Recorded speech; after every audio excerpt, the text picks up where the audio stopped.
الحمد لله الذي هدانا لهذا وما كنا لنهتدي لولا أن هدانا الله لقد جاءت رسل ربنا بالحق صلوات الله وسلامه على سيدنا محمد وعلى آله وصحبه أجمعين وبارك وسلم تسليما كثيرا كثيرا. أما بعد فأعوذ بالله من الشيطان الرجيم. بسم الله الرحمن الرحيم.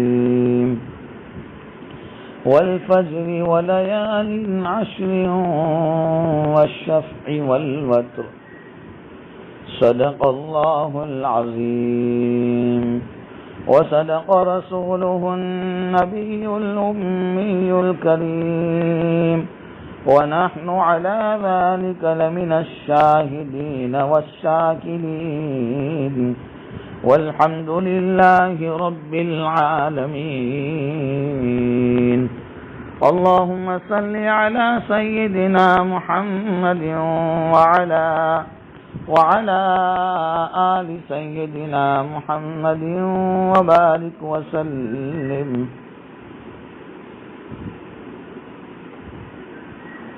حق تعالی جل شانہ نے ہمیں اسلامی مہینوں میں ایک مبارک مہینہ ماہ ذی الحجہ بھی عطا فرمایا ہے.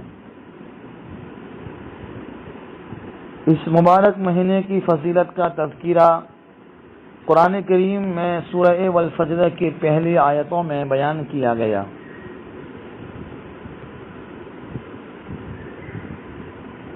حق تعالی جل شانہ فرماتے ہیں والفجر وليال عشر والشفع والوتر، قسم ہے فجر اور 10 راتوں کی اور جفت اور طاق کی. 10 راتوں کی تفسیر میں مفسرین کرام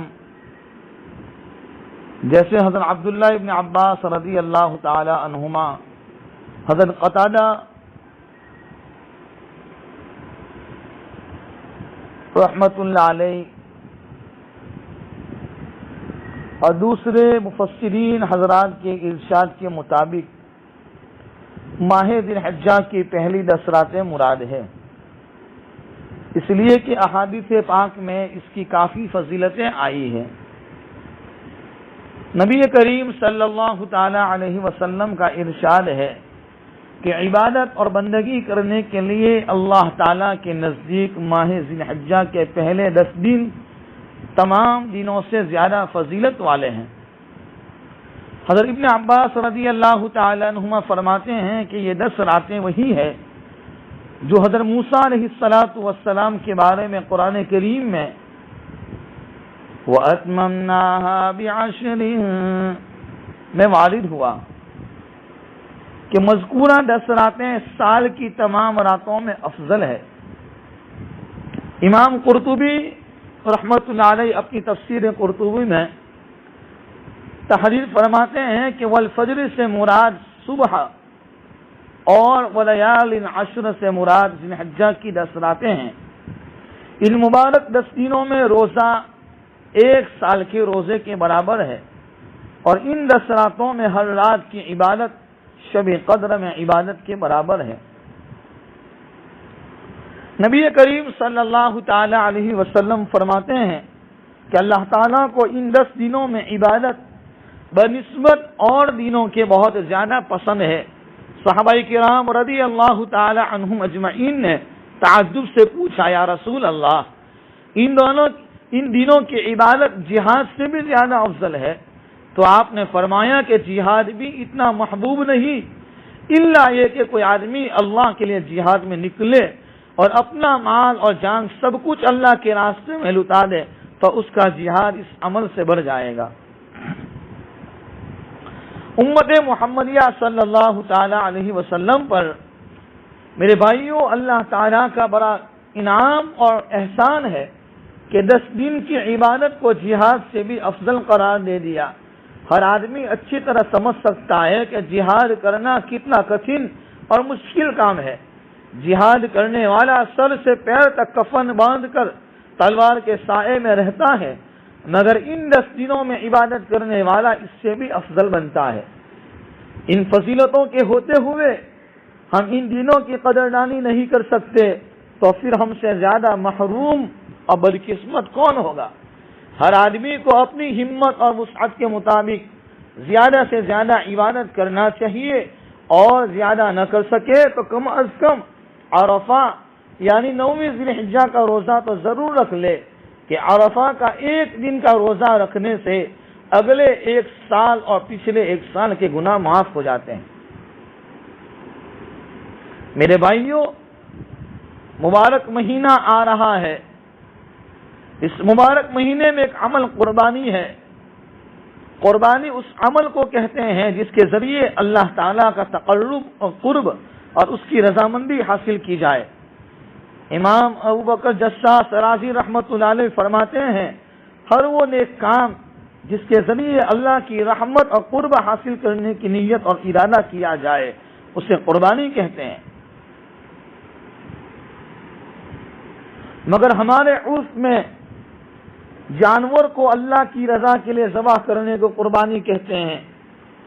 اس مبارک مہینے میں اور اس ذی الحجہ کے مبارک مہینے میں مسلمان جو قربانی کرتے ہیں، یہ ابراہیم علیہ السلام کی سنت اور آپ کی یادگار ہے۔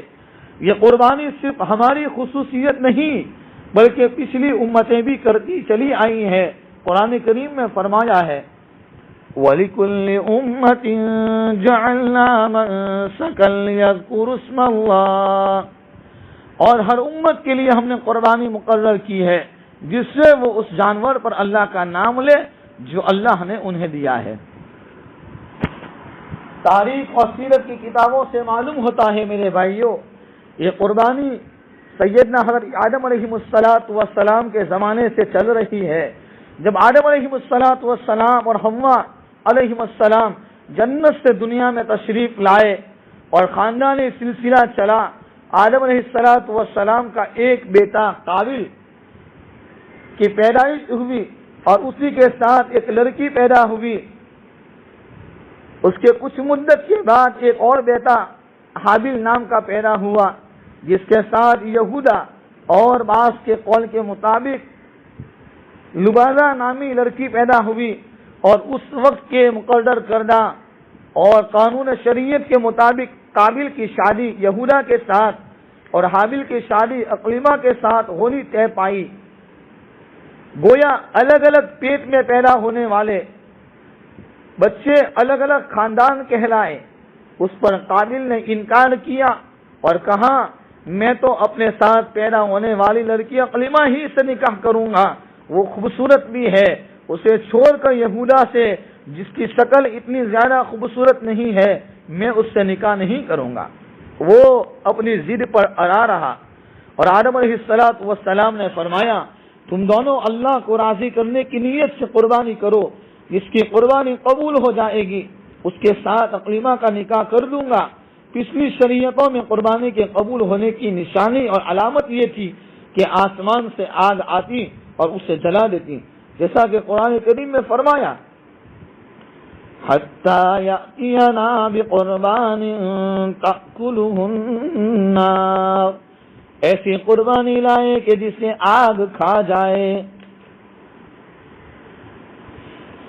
تفسیر ابن کثیر میں ہے کہ حابیل نے ایک ڈومبا لیا اور قابل زمین سے پکا ہوا اناج اور غلہ لے کر آیا، اور دونوں نے ایک جگہ رکھا۔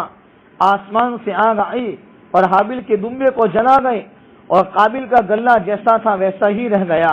گویا حابیل کی قربانی قبول ہو گئی اور قابل کی قربانی قبول نہیں ہوئی۔ اس پر قابل کو حسد ہو گیا اور حابیل کو قتل کر دیا۔ یہاں اس واقعے میں اگر ہمیں یاد رکھنا ہے کہ کس نے کس کو قتل کیا ہے،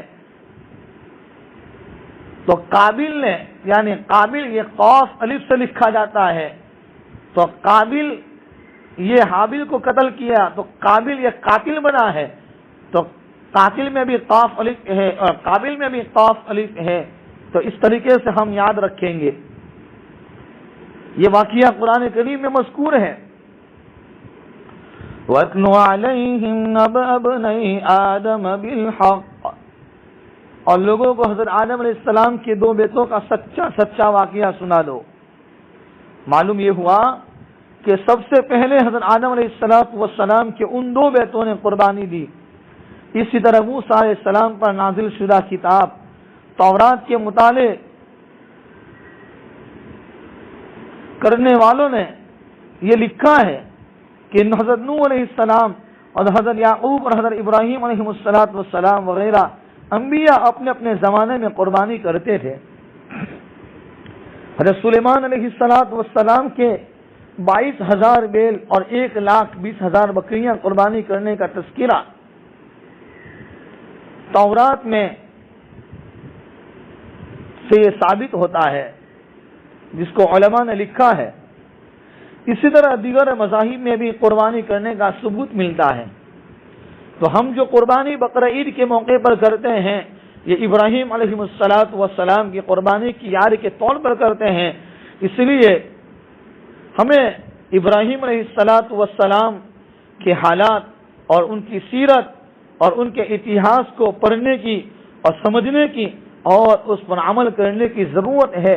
اللہ تعالیٰ صحیح معنی میں ہمیں قربانی کی حقیقت اور قربانی کے ذریعے سے جو پیغام اور جو سبق دیا جاتا ہے، اللہ مجھے ہم تمام کو ان باتوں کو سمجھنے کی اور اس کی تاریخ کو یاد کرنے کی، یاد رکھنے کی، اس پر عمل کرنے کی اللہ ہم سب کو توفیق نصیب فرمائے، آمین۔ وآخر دعوانا ان الحمد للہ رب العالمین۔